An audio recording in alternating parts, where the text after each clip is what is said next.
السلام علیکم to class, کیسے ہیں آپ سب؟ امید ہے سب بچے خیریت سے ہیں، دعا بھی ہے اللہ پاک آپ سب کو اپنی امان میں رکھے۔ تو بیٹے جو کام کل آپ کو کرنے کو ملا، امید ہے سب بچوں نے اپنا کام کیا ہوگا۔ اب ہم نیکسٹ دیکھتے ہیں۔ ہم سبق پڑھ رہے تھے حضرت محمد صلی اللہ علیہ وآلہ وسلم کی سیرت اور کردار کے بارے میں۔ ریڈنگ ہم اس کی ہاف سے زیادہ کر چکے تھے۔ نیکسٹ ہم دیکھتے ہیں کہ ہمیں چاہیے کہ حضور صلی اللہ علیہ وآلہ وسلم کے اسوہ مطلب ہوتا ہے ان کا طریقہ، کہ جس طریقے کے مطابق حضور صلی اللہ علیہ وآلہ وسلم نے اپنی زندگی گزاری ہے، ہم بھی اسی کے مطابق اپنی زندگی کو ڈالیں، سچ بولیں، انصاف کریں، کسی کے آگے ہاتھ نہ پھیلائیں، اللہ پر بھروسہ کریں اور اپنی مدد آپ کریں۔ عجز و انکساری اور خوش اخلاقی کو اپنی عادت بنا لیں، حلال رزق کمانے کے لیے ایمانداری سے محنت کریں، رزق ضائع نہ کریں اور اپنی حلال کمائی میں سے 2.5% زکوٰۃ ادا کریں اور ضرورت مندوں کی مدد کریں۔ برائیوں سے خود بھی بچیں اور دوسروں کو بھی ایسا ہی کرنے کے لیے کہیں اور نئے کاموں کی ترغیب دیں۔ دوسروں کے حقوق اور اپنے فرائض کا خیال کریں۔ ریڈنگ ہماری کمپلیٹ ہو چکی۔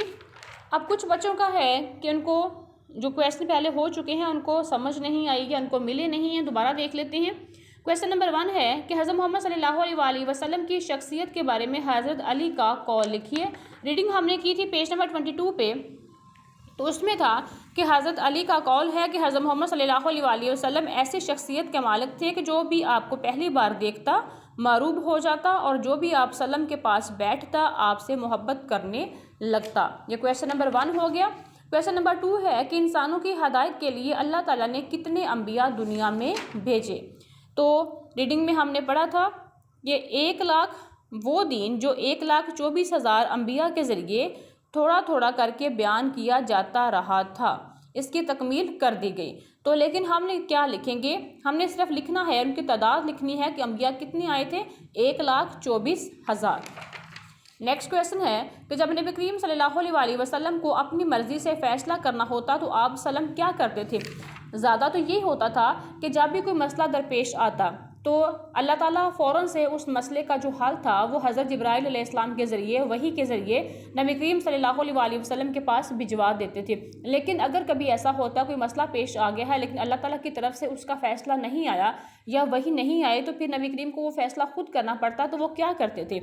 آپ کیا کرتے کہ آپ وسلم صحابہ کرام سے مشورہ کرتے اور سب کی رائے سننے کے بعد کوئی فیصلہ کیا کرتے تھے، کہ ایسا نہیں کرتے تھے کہ کوئی مسئلہ اگر آگے ہے تو وہ فوراً خود سے اپنی طرف سے کوئی فیصلہ دے دیتے، بلکہ نبی کریم صلی اللہ علیہ وآلہ وسلم سب صحابہ کرام کو جمع کرتے، ان سے اس موضوع پر بات کرتے، ان سے مشورہ کرتے، پھر جب جس بات میں سب کی رائے ایک ہوتی اس کو پھر اپنا فیصلہ سنا دیا کرتے تھے۔ اب ہمارا کویسچن نمبر 4 ہے کہ حضرت محمد صلی اللہ علیہ وآلہ وسلم کی سیرت و کردار کے مطالعے سے ہمیں کیا سبق ملتا ہے؟ تو ہم نے ریڈنگ بھی ابھی کی ہے، اسی میں سے ہم دیکھیں گے کہ ہمیں کیا کرنا چاہیے یا ہمیں کیا سبق ملتا ہے کہ ہمیشہ سچ بولیں، انصاف کریں، کسی کے آگے ہاتھ نہ پھیلائیں، اللہ پر بھروسہ کریں اور اپنی مدد آپ کریں۔ کیا اس کا آنسر ہوگا؟ ہمیشہ سچ بولیں، انصاف کریں، کسی کے آگے ہاتھ نہ پھیلائیں، اللہ پر بھروسہ کریں اور اپنی مدد آپ کریں۔ اب ہماری ریڈنگ کمپلیٹ ہو چکی۔ کویسچن نمبر 4 تک ہمارے کویسچن بھی ہو گئے ہیں۔ اب آپ نے کیا کرنا ہے کہ جن کویسچنز کے آنسرز کو آپ اپنے بک پہ ایزیلی نوٹ کر سکتے ہیں ان کو آپ اپنے بک پہ نوٹ کریں گے ایز اے ہوم ورک، جیسے پہلے بھی ہم کلاس میں کام کیا کرتے تھے۔ تو لیکن جن کے کویسچن کے آنسر جو ہیں وہ بڑے ہیں، آپ کو لگتا ہے کہ آپ اس کو بک پہ نوٹ نہیں کر سکتے، تو اس کو آپ نے کیا کرنا ہے کہ آپ نے اپنی نوٹ بک پہ، اپنے اسلامیات کے نوٹ بک پہ آپ نے چیپٹر کا نام لکھنا ہے، سبق لکھنا ہے، ہوم ورک لکھنا ہے، سبق کا نام لکھنا ہے، پھر آپ نے ڈیٹ مینشن کرنی ہے، ڈے مینشن کرنا ہے، اس کے بعد آپ نے اس کویسچن کا آنسر، پہلے آپ کویسچن لکھیں گے پھر کویسچن کا آنسر جو ہے آپ اپنی نوٹ بک پہ لکھ لیں گے۔